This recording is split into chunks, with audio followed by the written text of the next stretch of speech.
سر، کیا میں اندر آ سکتی ہوں؟ شازمہ نے کانپتی ہوئی آواز میں پوچھا۔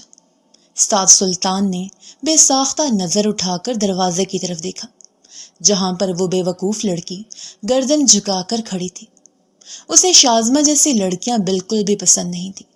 وہ چاہتا تھا کہ ساری لڑکیاں ہی ماڈرن ہوں، ان میں کانفیڈنس ہو اور مردوں سے بات کرنا جانتی ہوں، جبکہ شازمہ ان سب لڑکیوں سے بالکل مختلف تھی۔ اس کی ڈگری کی بنیاد پر سعد کے مینیجر نے اسے اس کمپنی میں نوکری تو دے دی تھی، لیکن شازمہ میں کوئی بھی ایسی خاصیت نہیں تھی جس کے بنا پر سعد اسے لمبے عرصے تک کے لیے اپنے آفس میں ٹھہرا سکتا، سوائے اس کے کہ وہ بے حد خوبصورت تھی۔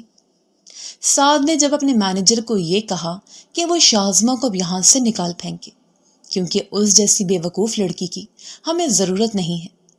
پچھلی بار بھی ایک دوسری کمپنی کے ساتھ ڈیل کرنے کے لیے وہ سعد کے ساتھ گئی تھی، لیکن وہاں جا کر اس نے سب کچھ خراب کر دیا۔ وہ اتنی زیادہ بوکھلا گئی تھی کہ اس سے الفاظ ہی صحیح طرح سے ادا نہیں ہو رہے تھے۔ سعد اپنے فیصلے پر پچھتایا تھا، اور واپس آ کر نہ صرف اس نے مینیجر کو اچھی خاصی باتیں سنائی تھیں، بلکہ اس کے ساتھ ساتھ اس نے شازمہ کو بھی آخری وارننگ دی تھی کہ اگر دوبارہ سے اس نے اس طرح کی غلطی کی تو وہ اسے آفس سے بے دخل کر دے گا۔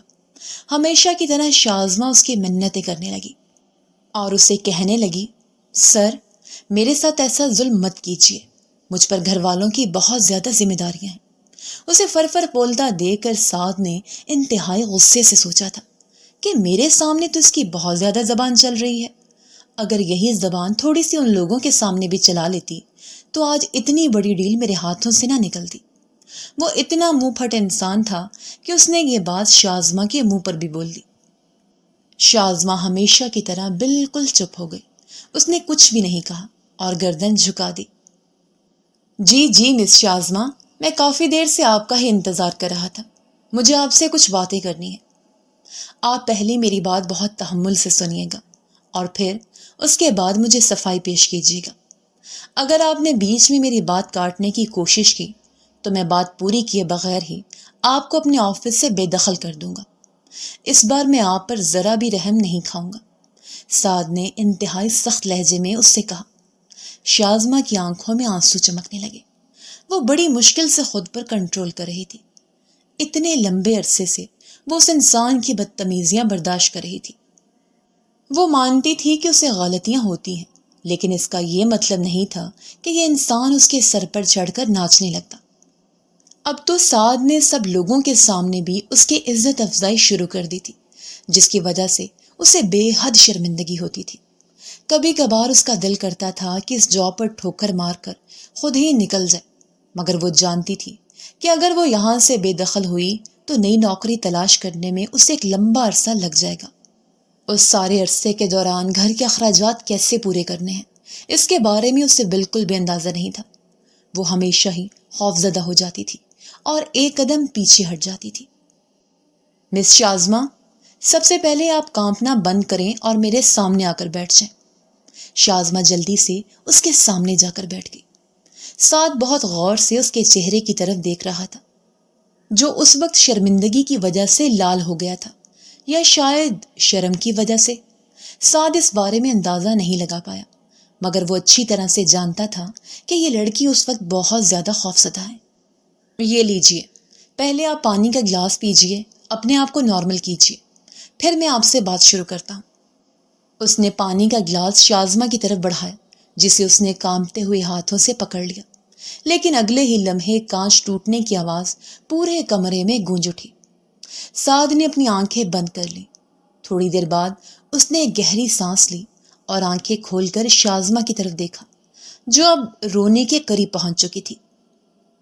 سعد اچھی طرح سے جانتا تھا کہ اگر اس نے شازمہ کو کچھ بھی کہا تو یہیں پر ہی وہ دوبارہ سے رونا ڈال دے گی، جبکہ سعد ابھی اس کے آنسو برداشت نہیں کر سکتا تھا، اور نہ ہی اس میں اتنی ہمت تھی کہ وہ اس لڑکی کو چپ کرواتا۔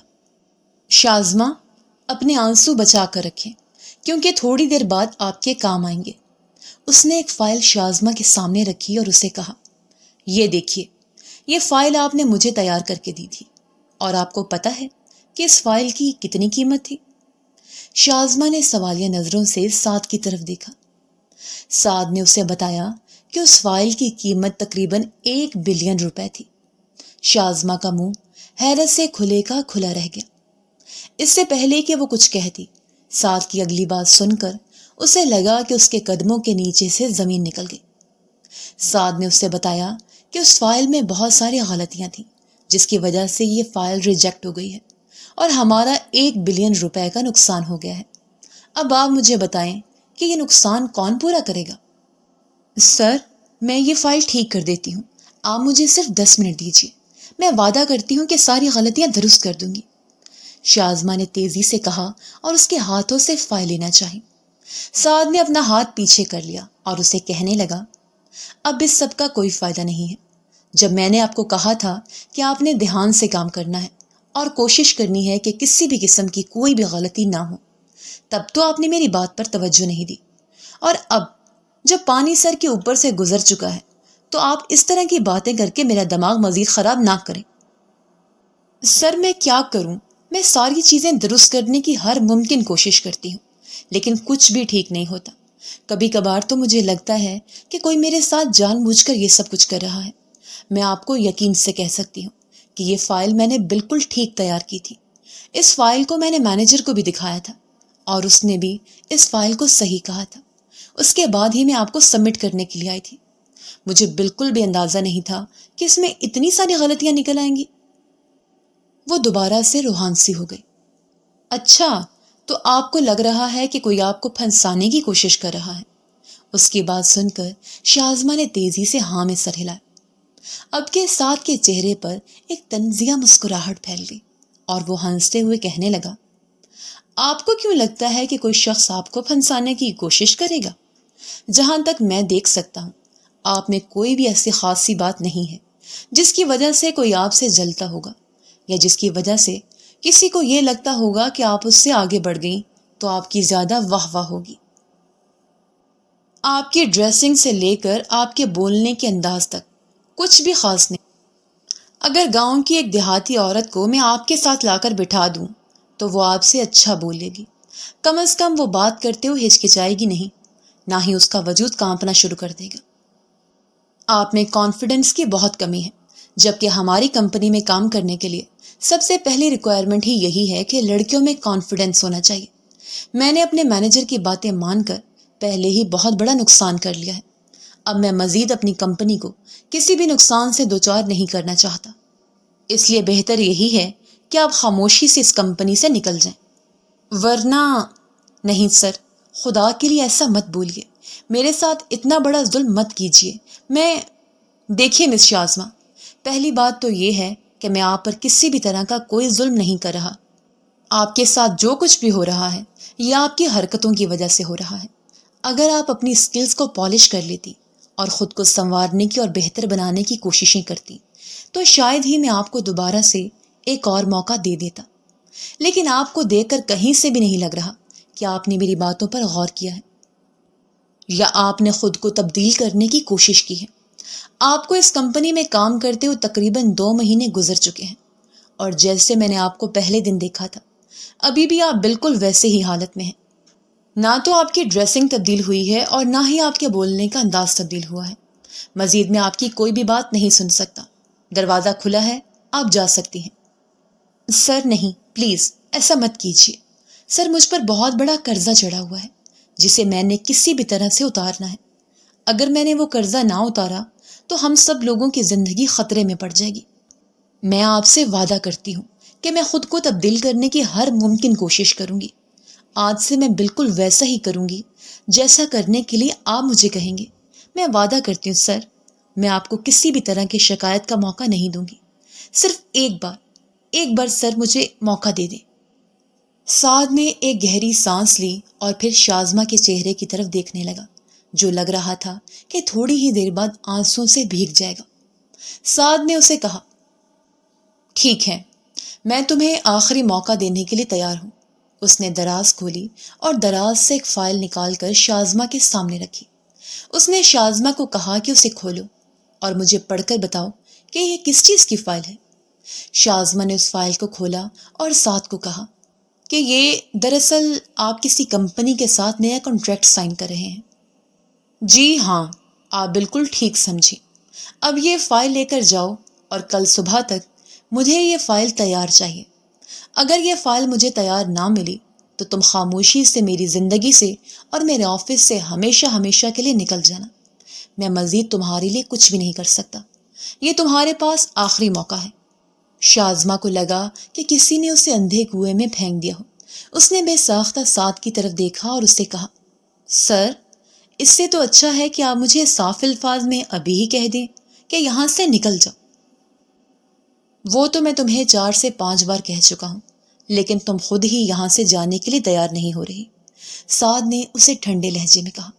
شازمہ نے اس کی یہ بات بالکل نظر انداز کی اور اسے کہنے لگی، سر، کچھ تو خدا کا خوف کیجیے۔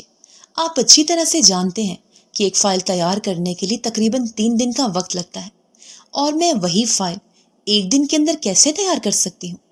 سعد نے اس کی آنکھوں میں دیکھا اور اسے کہا، 3 دن میں بھی تم صرف اور صرف 12 گھنٹے کام کرتی ہو۔ ابھی اگر تم ٹائم دیکھو تو 12 بجے ہوئے ہیں۔ تم ابھی سے بیٹھ جاؤ اور کام کرنا شروع کر دو۔ رات کے 12 تک تم فارغ ہو جاؤ گی اور پھر اس کے بعد سو جانا۔ یہ کہہ کر اس نے دروازے کی طرف اشارہ کیا اور شازمہ کو کہا، چلو اب جلدی سے یہاں سے نکلو، ورنہ مجھے کسی کو بلانا پڑے گا اور تمہیں زبردستی یہاں سے نکلوانا پڑے گا۔ شازمہ نہ چاہتے ہوئے بھی اٹھی اور آفس سے باہر نکل گئی۔ علی تیزی سے بھاگتا ہوا اس کے پاس آیا اور اسے کہنے لگا، کیا ہو گیا تمہارے چہرے پر 12 کیوں بجے ہوئے ہیں؟ اس آفس میں صرف علی ہی تھا جو شازمہ کا خیال رکھتا تھا۔ اسے شازمہ بہت اچھی لگتی تھی۔ یہ سادہ سی لڑکی اسے ہمیشہ ہی اپنے دل کے قریب محسوس ہوتی تھی۔ سر دوبارہ سے مجھے آفس سے نکالنے کی بات کر رہے تھے۔ اوہ، پھر کیا ہوا؟ کیا انہوں نے تمہیں آفس سے نکال دیا؟ علی نے اس سے جوش سے پوچھا۔ علی کی خوشی کو دیکھ کر شازمہ نے انتہائی غصے سے اس کے چہرے کی طرف دیکھا اور اسے کہنے لگی، تم تو ایسے خوش ہو رہے ہو جیسے تمہاری لاٹری نکل آئی ہے۔ یہاں پر میری زندگی تباہ ہونے والی تھی۔ یار، مجھے کیوں خوشی ہونے لگی؟ بلکہ میں تو تمہارے لیے اداس ہو رہا تھا۔ اچھا تو مجھے بتاؤ، کیا بنا؟ کیا اس نے تمہیں آفس سے نکال دیا؟ شازمہ نے تیزی سے نفی میں سر ہلایا اور اسے کہا، نہیں، اس نے مجھے آفس سے نہیں نکالا، لیکن اس نے مجھے ایک فائل دی ہے اور مجھے کہا ہے کہ میں کل صبح تک اسے تیار کر کے دے دوں۔ اگر میں نے یہ فائل تیار نہ کی تو وہ مجھ پر رحم نہیں کھائے گا۔ کون سی فائل ہے؟ ذرا مجھے دکھاؤ۔ علی نے وہ فائل تیزی سے شازمہ کے ہاتھوں سے لی۔ علی کے چہرے پر ایک شاطر سے مسکراہٹ آ گئی۔ اس نے شازمہ کو کہا، تم فکر ہی مت کرو، یہ فائل تو میں تمہیں بہت اچھے سے تیار کر کے دے دوں گا۔ شازمہ نے اس کے ہاتھ سے فائل جھپٹی۔ نہیں، تمہاری بہت بہت مہربانی۔ اب میں تمہیں اپنا کوئی بھی کام کرنے کے لیے نہیں دوں گی۔ اب میں اپنے سارے کام خود ہی کروں گی۔ پہلے بھی تمہیں کام دیا تھا جس کی وجہ سے سب کچھ ہی برباد ہو گیا۔ علی کا منہ حیرت سے کھلے کا کھلا رہ گیا اور وہ شکایت کرتے ہوئے کہنے لگا، یہ تم کس طرح کی باتیں کر رہی ہو؟ صاف نظر آ رہا ہے کہ تم سارا الزام مجھ پر دے رہی ہو۔ ارے میں تم سے سینئر ہوں اور مجھے کام کے بارے میں بہت اچھے طریقے سے معلوم ہے۔ میں نے تو ساری غلطیاں نکالی تھی اور تمہیں بتایا بھی تھا کہ تم نے کہاں کہاں مسئلہ کیا ہے۔ شازمہ نے اسے کہا کہ تمہاری بہت بہت مہربانی جو تم نے ماضی میں مجھ پر اتنے بڑے بڑے احسانات کیے ہیں، لیکن اب میں تمہارا احسان نہیں لوں گی اور نہ ہی میں کمپنی کے کسی شخص کا احسان لوں گی۔ اب میں یہ فائل خود ہی تیار کروں گی اور اگلے ہی دن سر کو دے دوں گی۔ مجھے تو لگ رہا ہے جیسے ساری دنیا ہی میرے پیچھے پڑی ہوئی ہے۔ شازمہ منہ ہی منہ میں بڑبڑانے لگی۔ وہ علی کے قریب سے ہو کر گزرنے ہی لگی تھی کہ علی نے اس کے بازو پکڑ لی۔ شازمہ نے حیرت سے اس کے چہرے کی طرف دیکھا اور پھر دوسری ہی نظر اپنی بازو پر ڈالی جو علی کی گرفت میں تھی، اس سے پہلے کہ وہ کچھ کہتی۔ یہ کوئی کیفیٹیریا نہیں ہے جہاں پر آپ لوگ یہ شغل منا رہے ہیں۔ سلطان کی بات سن کر وہ دونوں ہی سیدھے ہو کر کھڑے ہو گئے۔ شازمہ، مجھے لگتا ہے کہ آپ کے پاس بہت زیادہ وقت ہے، اسی لیے آپ جگہ جگہ کھڑی ہو کر اسے ضائع کر رہی ہیں۔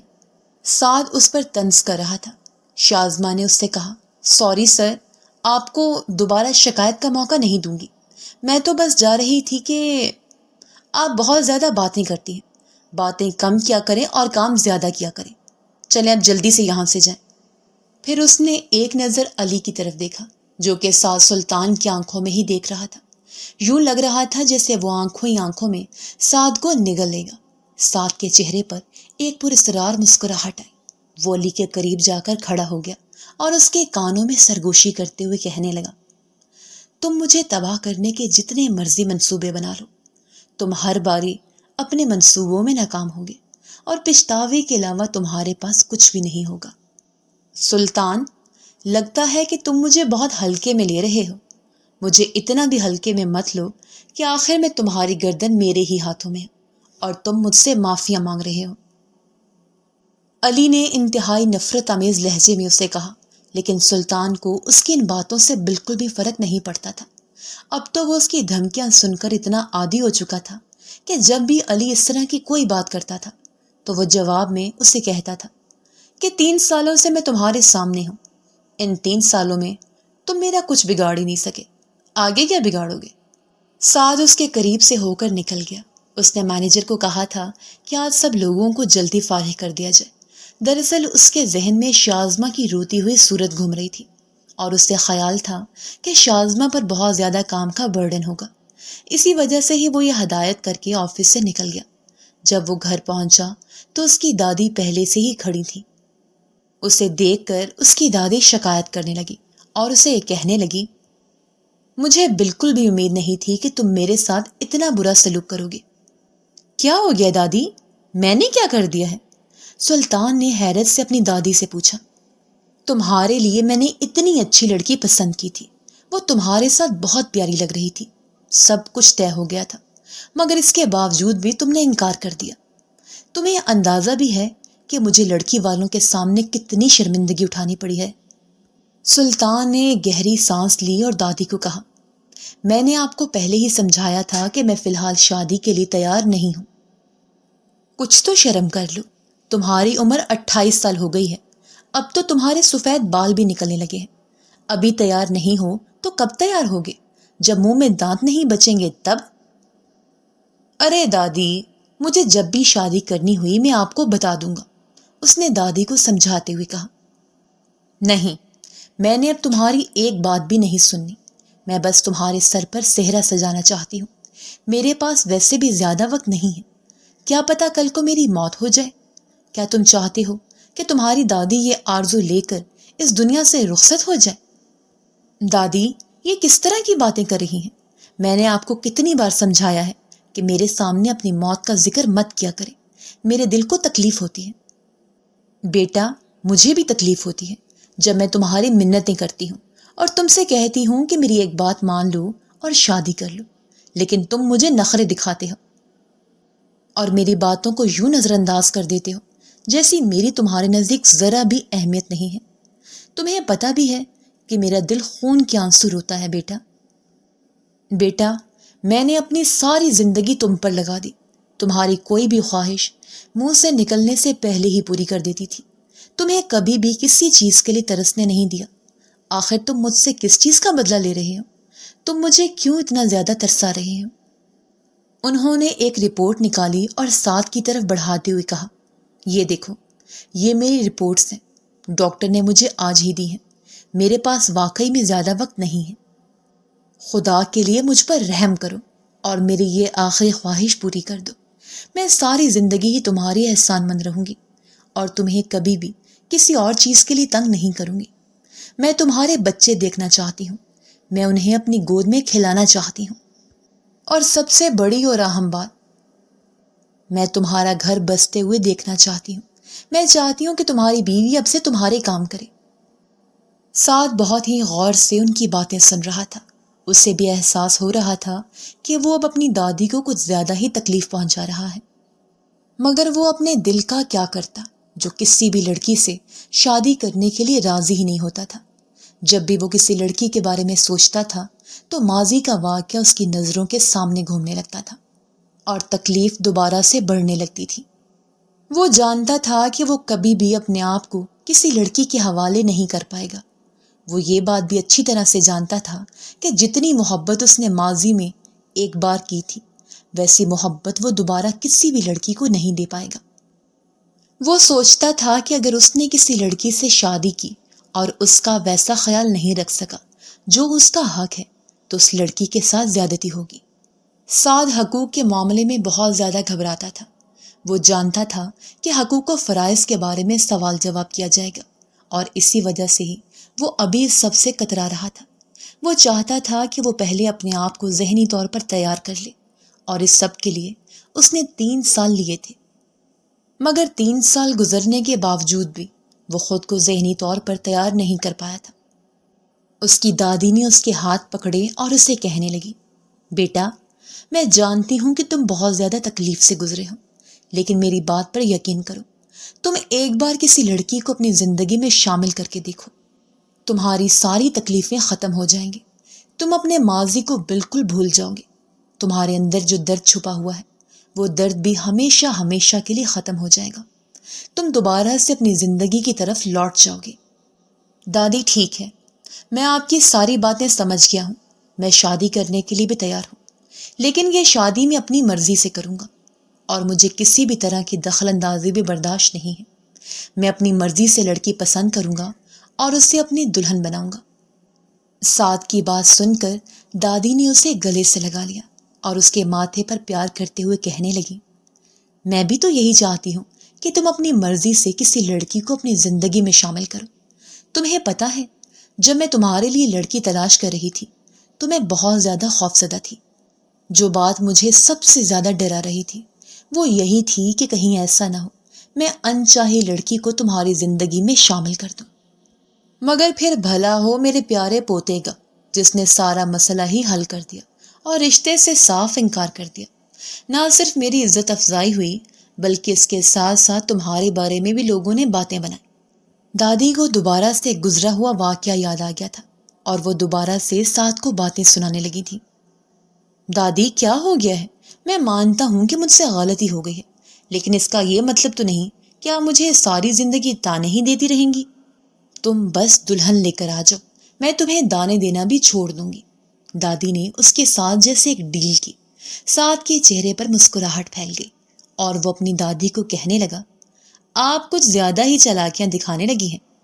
دادی سے اجازت لے کر وہ اپنے کمرے میں آ گیا اور گہری سوچ میں ڈوب گیا۔ اسے سمجھ نہیں آ رہا تھا کہ وہ کیا کرے، ایک ایسی لڑکی کہاں سے تلاش کرے جس کے ساتھ وہ صرف تھوڑے عرصے تک ہی وقت گزارے۔ اپنی دادی کی رپورٹس کو اس نے دیکھا تھا، اس کی دادی کے پاس واقعی زیادہ وقت نہیں تھا۔ یہ سوچ کر اس کی آنکھوں میں آنسو آ گئے۔ دادی کے سامنے اس نے خود پر بہت مشکل سے قابو کیا تھا، لیکن اب اس کا صبر ٹوٹ چکا تھا۔ وہ وہیں زمین پر بیٹھ گیا اور پھوٹ پھوٹ کر رونے لگا۔ وہ بچپن سے ہی دادی کے بہت قریب رہا تھا۔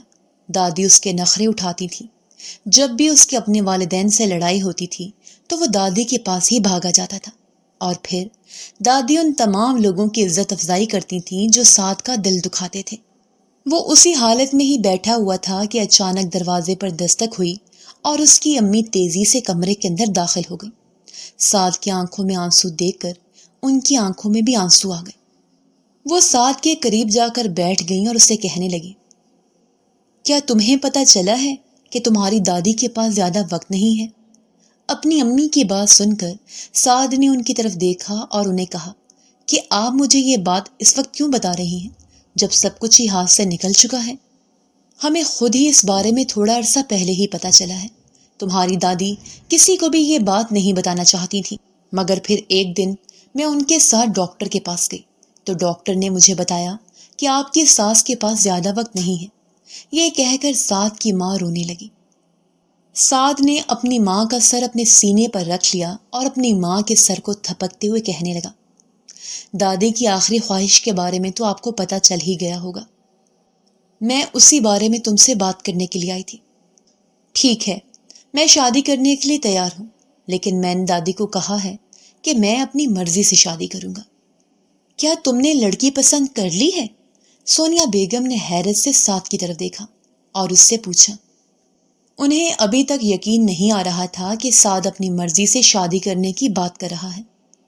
جی ہاں، میں نے ایک لڑکی پسند کر لی ہے اور بہت جلدی آپ لوگ میرے ساتھ چلیں گے اور اس کے گھر والوں سے بات کریں گے۔ سعد، تم اس بار کچھ غلط تو نہیں کر رہے؟ سونیا بیگم نے فکر مندی سے سعد سے پوچھا۔ وہ اپنے بیٹے کو بہت اچھے طریقے سے جانتی تھی۔ انہیں پتا تھا کہ سعد آج بھی ماضی کے لمحے کو نہیں بھول پایا۔ وہ یہ سب صرف اور صرف اپنی دادی کو خوش کرنے کے لیے کر رہا ہے، مگر اس کے ساتھ ساتھ سونیا بیگم یہ بھی چاہتی تھی کہ سعد اگر کسی لڑکی کو اپنی زندگی میں شامل کر رہا ہے تو وہ اس لڑکی کے ساتھ کسی بھی قسم کی زیادتی نہ کرے، بلکہ اس لڑکی کو نہ صرف اپنی بیوی کا درجہ دے بلکہ اس کے ساتھ ساتھ اس کو ویسے ہی محبت دے جیسی کہ کسی عورت کا حق ہے۔ ارے امی، آپ مجھ سے اتنا زیادہ ڈرتی کیوں ہیں؟ میں واقعی کسی بھی قسم کی زیادتی نہیں کر رہا اور نہ ہی کسی لڑکی پر ظلم کرنے جا رہا ہوں۔ میرے آفس کی ہی ایک لڑکی ہے، وہ مجھے بہت پسند ہے۔ پہلے ہی دن سے میں اس کو دیکھ رہا ہوں اور نوٹ کر رہا ہوں۔ پہلے تو مجھے لگا تھا کہ یہ غلط فہمی ہے اور کشش ہے، لیکن اب مجھے احساس ہو رہا ہے کہ مجھے واقعی اس سے محبت ہو گئی ہے۔ وہ اپنی امی کو مطمئن کر کے خود بستر پر لیٹ گیا۔ اس کی نظروں کے سامنے اس وقت شازمہ کا گھبرایا ہوا چہرہ گھوم رہا تھا۔ نہ چاہتے ہوئے بھی وہ مسکرانے لگا۔ اسے پتا تھا کہ شازمہ کو اس وقت پیسوں کی بہت ضرورت ہے اور وہ کسی طرح سے اپنا قرضہ اتارنا چاہتی ہے۔ اس نے فیصلہ کیا تھا کہ وہ شازمہ کو اپنے مقصد میں استعمال کرے گا۔ اس طرح سے اس کی بھی مدد ہو جائے گی اور ساتھ بھی بچ جائے گا۔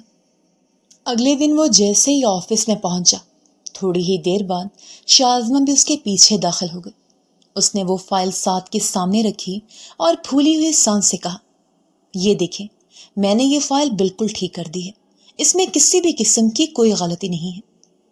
سعد نے وہ فائل کھولنا بھی گوارا نہیں کی اور اسے سائڈ پر رکھ کر شازمہ سے مخاطب ہوتے ہوئے کہنے لگا، تم سے میں نے ایک بہت ضروری بات کرنی ہے۔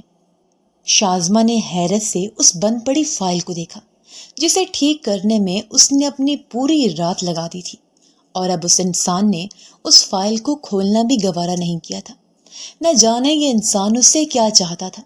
وقت گزرنے کے ساتھ ساتھ وہ اس کے دماغ پر بھی سوار ہونے لگا تھا۔ سر، آپ کم از کم ایک بار اسے کھول کر تو دیکھ لیں، وہ میری پوری رات کی محنت ہے۔ فکر مت کرو، میں اس فائل کی وجہ سے تمہیں اپنے آفس سے باہر نہیں نکالوں گا۔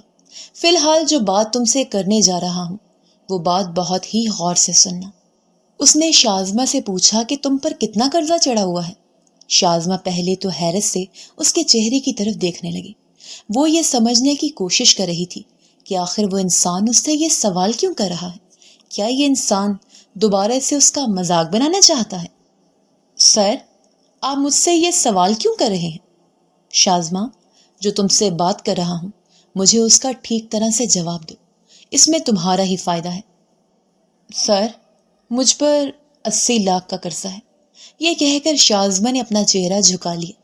سعد نے اس سے یہ بھی پوچھنا گوارا نہیں کیا کہ یہ قرضہ اس پر کیسے چڑھا، اور اس نے شازمہ کو کہا کہ میں تمہارا یہ قرضہ اتارنے کے لیے تیار ہوں۔ شازمہ کے چہرے پر خوشی چھا گئی۔ اس سے پہلے کہ وہ سعد کا شکریہ ادا کرتی، اس کی اگلی بات سن کر وہ بالکل خاموش ہو گئی۔ تمہیں میرے ساتھ ایک کانٹریکٹ سائن کرنا پڑے گا۔ کیا مطلب ہے سر؟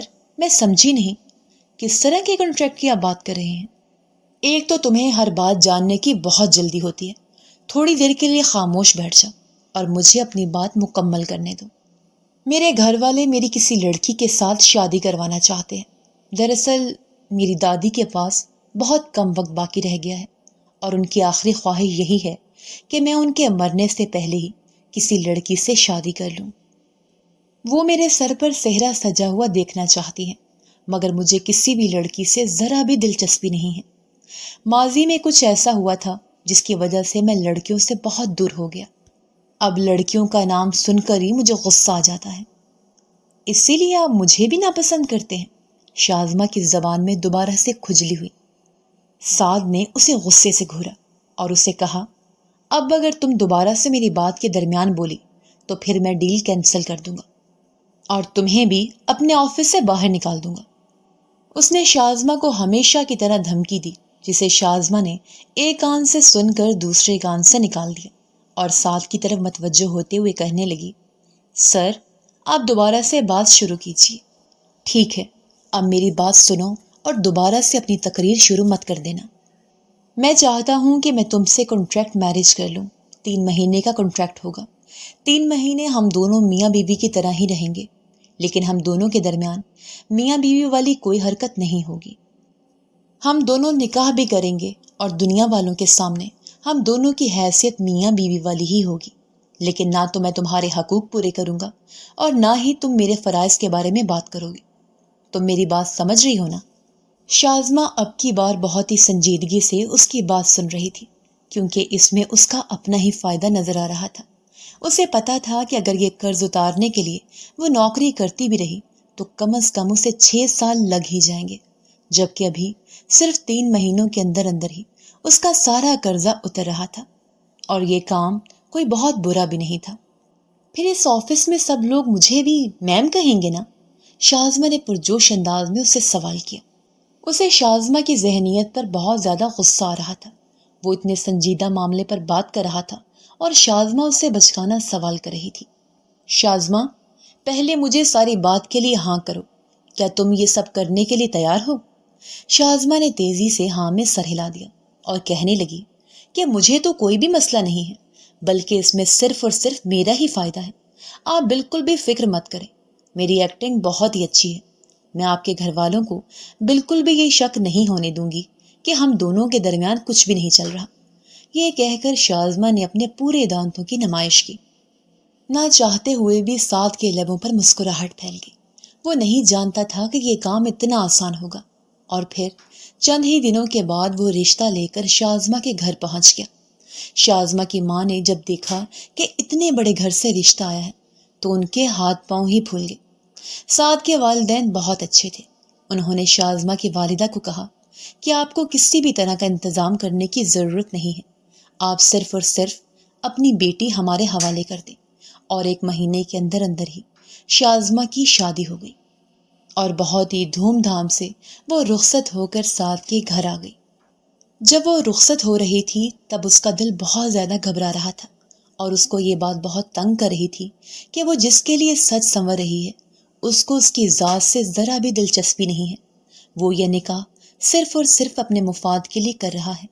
اور پھر دوسرے ہی لمحے شازمہ نے خود کو بھی باور کروایا کہ وہ بھی اس انسان سے محبت نہیں کرتی، بلکہ وہ بھی صرف اور صرف اپنا فائدہ ہی دیکھ رہی ہے۔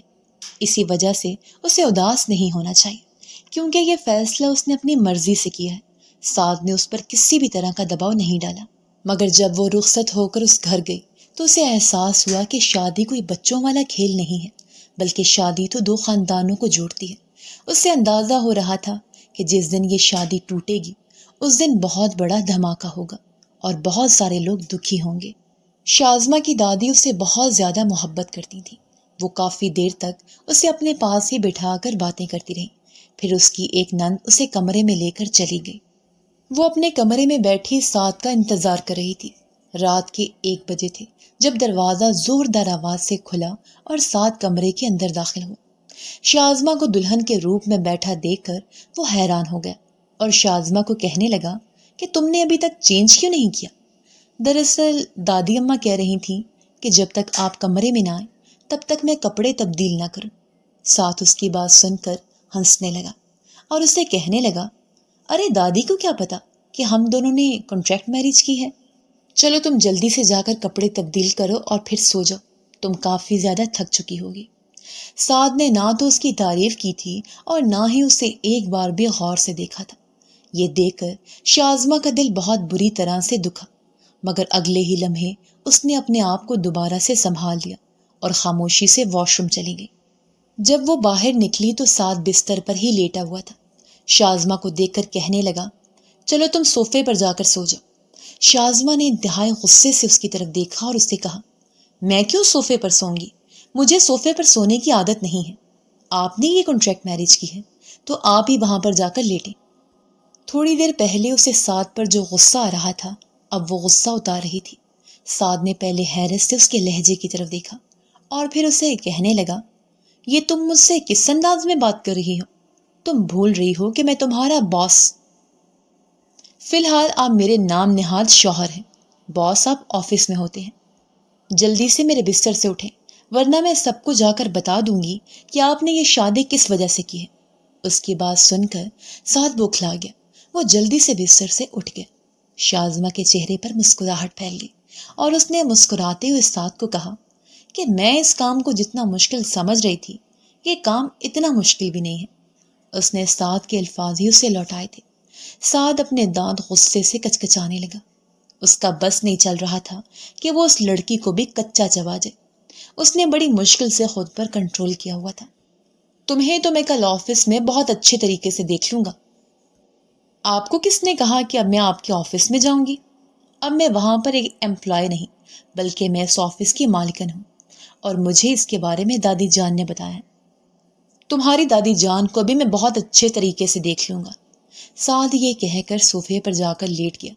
اس کی ٹانگیں صوفے سے بھی باہر نکلی ہوئی تھی۔ وہ اچھا خاصا لمبا اور چوڑا مرد تھا۔ وہ بہت زیادہ بے آرامی محسوس کر رہا تھا۔ آج تک وہ کبھی صوفے پر جا کر بیٹھا بھی نہیں تھا، اس پر سونا تو دور کی بات۔ کافی دیر تک وہ اسی حالت میں رہا۔ پھر وہ شازمہ کو مخاطب کرتے ہوئے کہنے لگا، اے لڑکی، میری بات سنو۔ لڑکے، میں نے تمہاری کوئی بھی بات نہیں سننی۔ مجھے اس وقت شدید نیند آئی ہوئی ہے اور مجھے سونا ہے۔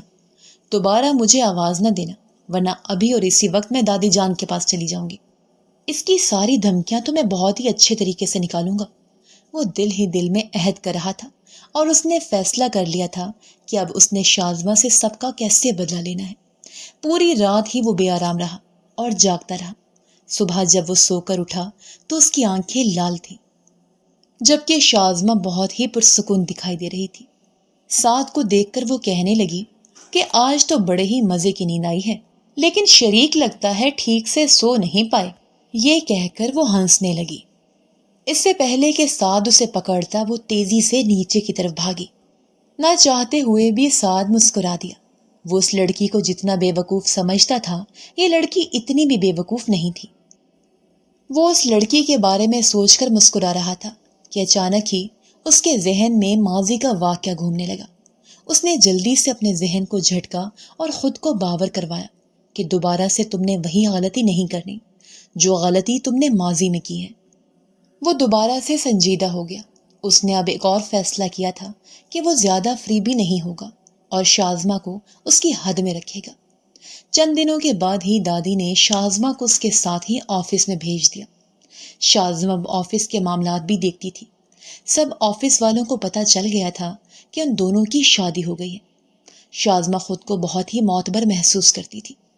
ایک دن وہ اکیلی بیٹھی ہوئی تھی کہ علی اس کے قریب جا کر بیٹھ گیا اور اسے کہنے لگا، مجھے بہت افسوس ہے کہ تم نے ایک ایسے انسان سے شادی کی جو کسی اور کی محبت میں گرفتار تھا۔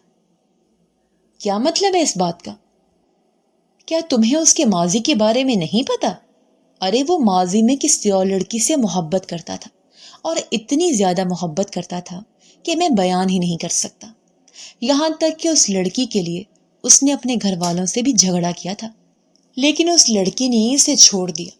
علی نے شازمہ کو بتایا کہ چند سال پہلے ہی جب وہ یونیورسٹی کا طالب علم تھا تو وہاں پر اسے کرن سے محبت ہو گئی تھی۔ کرن اس سے فلرٹ کر رہی تھی، جبکہ سلطان سیریس ہو گیا تھا۔ جب اپنانے کی باری آئی تو کرن نے صاف انکار کر دیا اور کسی اور لڑکے کے پاس چلی گئی جس کے پاس سلطان سے بھی زیادہ دولت تھی۔ اس دن سے سلطان کا دل بہت بری طرح سے ٹوٹا ہوا ہے اور سلطان کسی بھی عورت کی طرف دیکھنا بھی پسند نہیں کرتا۔ مجھے تو حیرت ہو رہی ہے کہ اس نے تمہیں کیسے قبول کر لیا۔ تو مجھے سچ بتاؤ کہ اس کے پیچھے بھی تم دونوں کا کوئی مقصد تو نہیں ہے؟ اگر ہمارا کوئی مقصد بھی ہے تو تمہیں اس سے مطلب نہیں ہونا چاہیے۔ علی کو اپنے پیچھے ساس سلطان کی آواز سنائی دی۔ شازمہ نے خوف سے پلٹ کر دیکھا تو وہاں پر سلطان ہی کھڑا تھا، جو غصے سے شازمہ کو دیکھ رہا تھا۔ علی کو وہاں سے بھیجنے کے بعد وہ شازمہ کی طرف متوجہ ہوا اور کہنے لگا، آج کے بعد میں تمہیں دوبارہ اس انسان کے ساتھ نہ دیکھوں، ورنہ مجھ سے برا کوئی بھی نہیں ہوگا۔ یہ کہہ کر وہ وہاں سے چلا گیا۔ شازمہ نے بھی کندھے اچکا دیے۔ اسے یاد تھا کہ وہ اس کی زندگی میں کس مقصد کے لیے آئی ہے۔ اسی وجہ سے وہ اپنے دل میں کسی بھی طرح کی خوش فہمی نہیں پالنا چاہتی تھی۔ دوسری طرف تمام گھر والے ہی شازمہ سے بہت محبت کرنے لگے تھے۔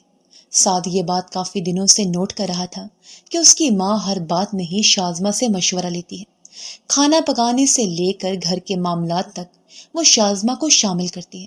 اس کی دادی شازمہ کو اپنے پاس بٹھا کر گھنٹوں باتیں کرتی رہتی تھی اور شازمہ بھی بہت جوش سے ان کی باتیں سنتی تھی اور ان کو جواب دیتی تھی۔ سعد کو بہت اچھے طریقے سے یاد تھا کہ جب بھی وہ کرن کے سامنے اپنے گھر والوں کی بات کرتا تھا تو کرن برا سا منہ بناتی تھی اور اسے کہتی تھی کہ مجھے تمہارے گھر والوں کی پرواہ نہیں ہے اور نہ ہی مجھے ان سے کوئی غرض ہے۔ شادی کے بعد میں تمہارے ساتھ ایک علیحدہ گھر میں رہا کروں گی۔ وہ جانتا تھا کہ شازمہ دل کی بہت اچھی لڑکی ہے۔ جہاں تک آفس میں اس سے ہونے والی غلطیوں کا سوال تھا تو اس کے بارے میں بھی اسے پتہ چل گیا تھا کہ وہ ساری غلطیاں علی کرتا تھا۔ علی اس کا دور کا رشتہ دار تھا جس کو اس کی دادی نے ہی آفس میں کام کرنے کے لیے رکھوایا تھا، مگر اب وہ کچھ زیادہ ہی سر پر چڑھ رہا تھا۔ سعد سوچ رہا تھا کہ بہت جلدی اسے آفس سے بے دخل کر دے گا۔ ان دونوں کے تعلق کو 2.5 مہینے گزر چکے تھے اور ان 2.5 مہینوں میں شازمہ نے ہر طرح سے سعد کا خیال رکھا تھا۔ اس کے کھانے پینے سے لے کر اس کے سونے تک وہ ہر بات دیکھتی تھی۔ پہلی رات اس نے سعد کے ساتھ جو سلوک کیا تھا، دوبارہ اس نے سعد کے ساتھ ویسا سلوک نہیں کیا، کیونکہ وہ جانتی تھی کہ اگر وہ اسی طرح ہی اس کے ساتھ ہنسی مذاق کرتی رہی تو اس کے دل میں سعد کے لیے محبت پیدا ہو جائے گی۔ وہ اپنے دل میں سعد کے لیے کوئی بھی نرم جذبہ پیدا نہیں ہونے دینا چاہتی تھی۔ تقریباً 15 دن باقی بچے تھے۔ شازمہ سعد کے پاس گئی اور اسے کہا کہ ہمارا کنٹریکٹ مکمل ہونے والا ہے۔ میں چاہتی ہوں کہ آپ مجھے میرے حق مہر کی رقم ابھی سے دے دیں، کیونکہ بعد میں جا کر میرے اپنے لیے کوئی محفوظ ٹھکانہ تلاش کرنا ہے۔ کون سا کنٹریکٹ؟ تم کس کنٹریکٹ کی بات کر رہی ہو؟ سعد کی بات سن کر اس نے حیرت سے اس کے چہرے کی طرف دیکھا اور اسے کہنے لگی، وہی کنٹریکٹ جس میں آپ نے مجھے کہا تھا کہ ہم صرف 3 مہینے تک ایک دوسرے کے ساتھ رہیں گے اور پھر اس کے بعد ہم پکے میاں بیوی بن جائیں گے۔ سعد نے اس کی بات مکمل کی۔ شازمہ نے تیزی سے نفی میں سر ہلایا، اس کے گال بھی لال ہو گئے تھے۔ دیکھو شازمہ، مجھے پہیلیاں بجھوانے کی عادت نہیں ہے، میں صاف صاف بات کرتا ہوں۔ میں نے یہ شادی بلا شبہ کنٹریکٹ کی بنیاد پر کی تھی، لیکن اب مجھے تم بہت اچھی لگنے لگی ہو۔ اگر میں یہ کہوں کہ تم میرے دل پر راج کرنے لگی ہو تو اس میں کچھ بھی غلط نہیں ہوگا۔ ماضی میں مجھے ایک عورت سے دھوکہ ملا اور اس عورت کی وجہ سے میں نے دوبارہ کبھی بھی کسی عورت کو موقع نہیں دیا، کیونکہ مجھے لگتا تھا کہ مجھے دوبارہ کسی سے محبت نہیں ہو پائے گی۔ لیکن جب میں نے تمہارے ساتھ شادی کی اور تمہارے ساتھ وقت گزارا تو مجھے پتہ چلا کہ میں غلط تھا۔